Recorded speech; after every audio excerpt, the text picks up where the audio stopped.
नमस्कार दोस्तों, आज हम आपको सुनाएंगे मिथिला के नरेश और उनके दरबार के सबसे चतुर और न्यायप्रिय पंडित गोनू झा की एक रोचक कहानी, कोड़ों की सजा। यह कहानी दिखाती है कि कैसे भ्रष्टाचार और लालच के खिलाफ साहसिक कदम उठाकर न्याय स्थापित किया जा सकता है। बने रहिए और जानिए कैसे गोनू झा ने अपने चतुर दिमाग और अद्भुत बुद्धिमत्ता से कलाकारों और दरबारियों को सबक सिखाया। मिथिला नरेश कलाप्रिय व्यक्ति थे। अपने राज्य में कला प्रेमियों को प्रोत्साहित करने के लिए वे प्रायः प्रतियोगिताओं का आयोजन कराते। विभिन्न त्योहारों के अवसर पर राज दरबार की ओर से विभिन्न तरह के मनोरंजक कार्यक्रमों का आयोजन वे कराते रहते, जिसके माध्यम से कलाकारों को इतनी आमदनी हो जाती थी कि वे अपनी कला साधना में सालों भर लगे रह सकते थे। कलाकारों के प्रति मिथिला नरेश की सदाशयता की चर्चा दूर दूर तक फैली हुई थी। बाहर से आने वाले कलाकारों के लिए मिथिला नरेश का दरवाजा हमेशा खुला रहता था। प्रायः कलाकार किसी आवश्यकता के समय में राज दरबार जाते और मिथिला नरेश के समक्ष अपनी कला का प्रदर्शन कर उनसे कुछ न कुछ पारितोषिक प्राप्त कर लौट आते। मिथिला नरेश ने आगंतुक कलाकारों की सुविधा के लिए एक कक्ष का निर्माण कराया था। आगंतुक कलाकारों के स्वागत तथा मिथिला नरेश से उनकी मुलाकात कराने के लिए एक कक्षपाल की नियुक्ति उन्होंने की थी। मिथिला नरेश ने बाहर से आए कलाकारों और मिथिला के जरूरतमंद कलाकारों से किसी भी क्षण मिलने की अपनी स्वीकृति दे रखी थी। लेकिन उन्होंने कक्षपाल को यह अधिकार भी दे रखा था कि वह यह जांच परख ले कि कलाकार वाकई कला साधक है और जरूरतमंद है। इस व्यवस्था से कुछ दिनों तक तो सब कुछ ठीक चला, किंतु जब कक्षपाल ने देखा कि मिथिला नरेश से मिलकर लौटने वाले कलाकार तरह तरह के उपहार प्राप्त कर वापस आते हैं, तो उसने सोचा कि यदि वह इन फटीचर से दिखने वाले कलाकारों को महाराज से मिलने की स्वीकृति प्रदान नहीं करे तो क्या उन्हें ये पुरस्कार मिल सकेंगे? नहीं। फिर उसके मन में विचार आया कि क्यों न वह इन आगंतुकों से सौदा करे कि महाराज से मिलना है तो उनसे प्राप्त होने वाली पुरस्कार राशि का 25% वे कक्षपाल को प्रदान करेंगे। और इस निर्णय पर पहुंच जाने के बाद दूसरे ही दिन से कक्षपाल कलाकारों से उनकी पुरस्कार राशि का 25% वसूलने लगा। कुछ दिन यूं ही बीते। कक्षपाल के रुतबे में फर्क आ गया। कहाँ उसे कलाकारों के स्वागत के लिए नियुक्त किया गया था और कहाँ वह कलाकारों से दबंगता से पेश आने लगा। उसके कर्तव्यों में यह बात शामिल थी कि मिथिला नरेश से मिलने की इच्छा रखने वाले कलाकारों की वह जांच परख कर ले कि वह वाकई कला साधक है या नहीं। मगर वह इस नीति वाक्य को भूलकर हर उस व्यक्ति को महाराज से मिलने की इच्छा पूरी करने लगा जो उसे 25% का भुगतान करने को तैयार हो जाता।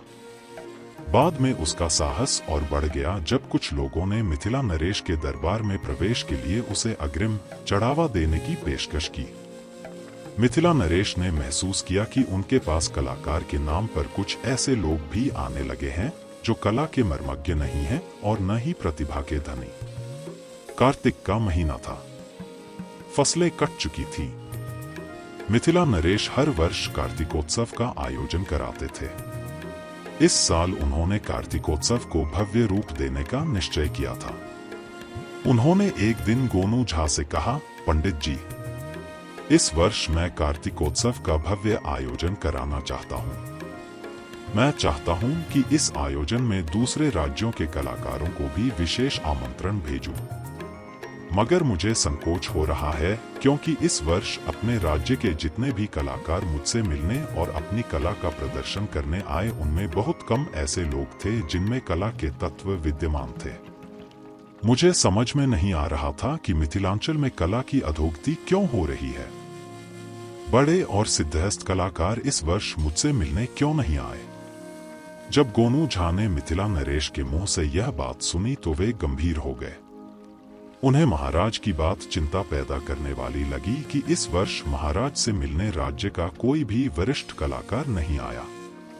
उन्होंने सोचा कि निश्चित रूप से कोई ऐसी गंभीर बात है जिससे कलाकार राज्य विमुख हो रहे हैं, अन्यथा कला को अपने राज्य में प्रोत्साहित करने वाले मिथिला नरेश से कोई वरिष्ठ कलाकार मिलने भला क्यों नहीं आएगा। गोनू झा ने मिथिला नरेश से कहा, महाराज, आप कार्तिकोत्सव की तैयारियों का निर्देश जारी करें और मुझे 1 हफ्ते का समय दें। मुझे नहीं लगता कि 1 वर्ष में मिथिला में कला की अधोगति हो गई है। यदि राज दरबार में अच्छे कलाकार नहीं आ रहे हैं तो इसका कारण कुछ और भी हो सकता है। इस 1 हफ्ते में मैं अपने ढंग से इस संबंध में जानकारी करूंगा और मेरा प्रयास होगा कि राज्य में कला के उत्थान के लिए आपके द्वारा किए जा रहे सत्प्रयासों की राह में आ रही बाधाओं को दूर कर सकूं। मिथिला में कला और कलाकार पहले से हाँ और आपकी कृपा से आज भी हैं और कल भी रहेंगे। मिथिला नरेश से विदा लेकर गोनू झा अपने ढंग से सक्रिय हो गए। मिथिला नरेश से हई बातचीत के 3 दिन बाद ही गोनू झा दरबार में आए और उन्होंने प्रस्ताव रखा कि राज्य के हर आयु वर्ग के लिए एक मेधा परीक्षण प्रतियोगिता का आयोजन भी इस बार के कार्तिकोत्सव में होना चाहिए। कार्तिकोत्सव की चर्चा सुनते ही मिथिला नरेश ने समझ लिया कि जरूर गोनू झा को कलाकारों के राज विमुख होने का कोई सुराग मिल गया है और वे इस मेधा परीक्षण प्रतियोगिता के बहाने उनके सामने कुछ प्रकट करना चाहते हैं। फिर भी उन्होंने दरबारियों से पूछा, आप लोगों की क्या राय है? दरबारियों में ऐसे लोगों की कमी नहीं थी जो गोनू झा से जलते थे या ऐसे समय की प्रतीक्षा में रहते थे कि गोनू झा को नीचा दिखाया जा सके। ऐसे दरबारियों ने एकमत होकर मिथिला नरेश को राय दी कि कार्तिकोत्सव तो उमंग और उल्लास के लिए आयोजित होता है, जबकि मेधा परीक्षण प्रतियोगिता गंभीर प्रकृति की प्रतियोगिता है। मनोरंजन के समय गंभीर प्रतियोगिताएं रस भंग की स्थिति पैदा करेंगी, इसलिए इस तरह की प्रतियोगिता कार्तिकोत्सव में नहीं होनी चाहिए। मगर गोनू झा ने मिथिला नरेश से कहा, इस तरह की प्रतियोगिता के लिए कार्तिकोत्सव से अच्छा कोई दूसरा अवसर हो ही नहीं सकता। नवान्न के आगमन से ग्रामीण कार्तिक में आर्थिक समस्याओं से निश्चिंत होते हैं। गरीब से गरीब आदमी अपने भोजन वसन की चिंता से मुक्त रहता है और सबसे बड़ी बात की कार्तिकोत्सव में राज्य भर के लोग आते हैं, इसलिए राज्य की मेधा शक्ति की पहचान के लिए इससे अच्छा अवसर दूसरा नहीं हो सकता। मिथिला नरेश को गोनू झा का तर्क पसंद आया और उन्होंने मेधा परीक्षण प्रतियोगिता के आयोजन की स्वीकृति दे दी।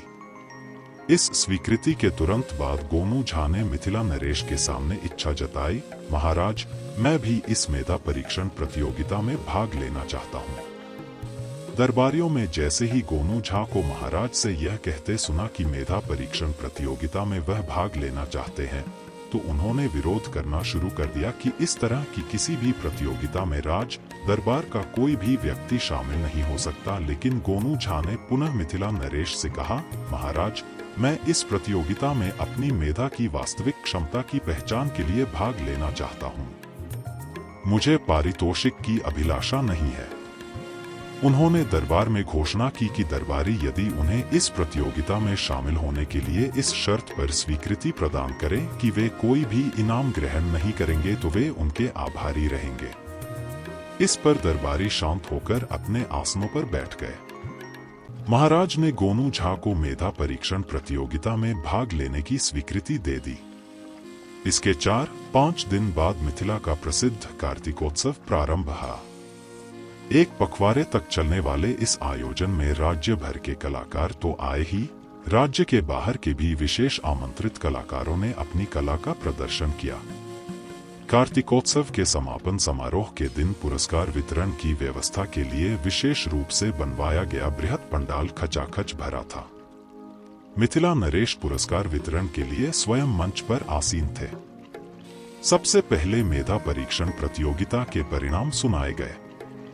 गोनू झा का प्रदर्शन सर्वश्रेष्ठ निरूपित हुआ था, लेकिन उन्होंने घोषणा कर रखी थी कि वे पुरस्कार नहीं लेंगे, इसलिए उनके बाद प्रथम, द्वितीय और तृतीय स्थान पर आए लोगों को पुरस्कार दिए गए। इस पुरस्कार वितरण के बाद मिथिला नरेश ने अपनी ओर से गोनू झा को कुछ इनाम देने की इच्छा जाहिर की। तब गोनू झा ने कहा, यदि महाराज मुझे कुछ देना चाहते हैं तो मुझे मुहमांगा इनाम दें। उनकी बात सुनकर पंडाल में बैठे दरबारियों में कानाफूसी होने लगी। अंततः मिथिला नरेश ने गोनू झा से पूछा, हाँ पंडित जी, आप बताएं कि आपको क्या इनाम चाहिए। गोनू झा ने कहा, मुझे नंगी पीठ पर 1000 कोड़ा का इनाम दें। उनकी यह मांग सुनते ही पंडाल में सन्नाटा छा गया। पंडाल में बैठे ईर्ष्यालु दरबारियों के मुंह खुले के खुले रह गए। गोनू झा की मांग इतनी अप्रत्याशित थी कि दरबारियों की समझ में नहीं आया कि आखिर गोनू झा इस तरह 1000 कोड़ों की मार क्यों खाना चाहते हैं। 5-10 कोड़े में तो आदमी बेदम हो जाता है और गोनू झा 1000 कोड़े खाएंगे। यह आत्महत्या नहीं तो और क्या है। मिथिला नरेश भी हतप्रभ थे। उन्होंने गोनू झा से कुछ और मांगने को कहा, मगर गोनू झा ने कहा, महाराज, आपने मुझे मुहमांगा इनाम देने की घोषणा की है, अब उससे मुकरे नहीं। मुझे 1000 कोड़ों का इनाम चाहिए, नंगी पीठ पर और कुछ भी नहीं। अंततः मिथिला नरेश ने गोनू झा की पीठ पर 1000 कोड़े लगाने का निर्देश दे दिया। कोड़े लेकर 2 मुस्टंडे सिपाही मंच पर आ गए। तब गोनू झा ने मिथिला नरेश से कहा, पंडाल में अगली पंक्ति में बैठे कलाकार स्वागत कक्षपाल को पहले मंच पर बुलाया जाए। मिथिला नरेश समझ चुके थे कि गोनू झा अब उनके सामने कुछ रहस्योद्घाटन करने वाले हैं। उन्होंने कक्षपाल को मंच पर लाने का निर्देश दिया। कक्षपाल जब मंच पर लाया गया तो उसके चेहरे पर हवाइयां उड़ रही थी। कार्तिक के ठंड में भी माथे पर पसीने को बूंदे चुहचुहा आई थी। वह डरा और सहमा सा दिख रहा था। गोनू झा ने कक्षपाल का हाथ फैलाकर मंच पर स्वागत करते हुए कहा, आइए कला पारखी कलाकार 6 स्वागत कक्ष प्रभारी कक्षपाल महोदय। बिना आपकी स्वीकृति के कोई राज्य द्वारा आयोजित प्रतियोगिता में भाग नहीं ले सकता। आपसे अनुमति मिलने के एवज में अपने पारितोषिक का 25% भुगतान का वादा मैं सार्वजनिक रूप से पूरा कर रहा हूं, ताकि भविष्य में मेरे लिए भी आप राज दरबार में प्रवेश का मार्ग प्रशस्त रखें। महाराज के कान में जब गोनू झा की बातें पहुंची तब उन्होंने समझ लिया कि कक्षपाल किस तरह का गोरख धंधा चला रहा था तथा क्यों गोनू झा ने मेधा परीक्षण प्रतियोगिता के आयोजन में शरीक होने की अनुमति ली थी। उन्होंने गोनू झा की ओर देखा। तब गोनू झा ने कहा, महाराज, इस कक्षपाल की पीठ पर 250 कोड़े लगवाए। इसने मेरे साथ सौदा किया था कि जो भी पारितोषिक मुझे मिलेगा उसका 25% मैं इसे दे दूंगा। ऐसा नहीं करने पर इसने चेतावनी दी थी कि फिर यह भविष्य में कभी भी नरेश से मिलने का अवसर मुझे प्रदान नहीं करेगा। पंडाल में बैठे कलाकारों ने भी खड़े होकर कक्षपाल की शिकायत शुरू कर दी। महाराज ने सभी की बातें सुनी। मंच पर ही कक्षपाल को सार्वजनिक रूप से कोड़े लगाए गए और नौकरी से बर्खास्त किए जाने की घोषणा भी कर दी गई। महाराज ने गोनू झा को ढेर सारा इनाम दिया और कला शिरोमणि की उपाधि से विभूषित किया। कार्तिकोत्सव में भाग लेने आए कलाकारों ने मुक्त कंठ से गोनू झा की प्रशंसा की और गोनू झा से ईर्ष्या रखने वाले दरबारी अपना सा मुंह लिए लौट गए।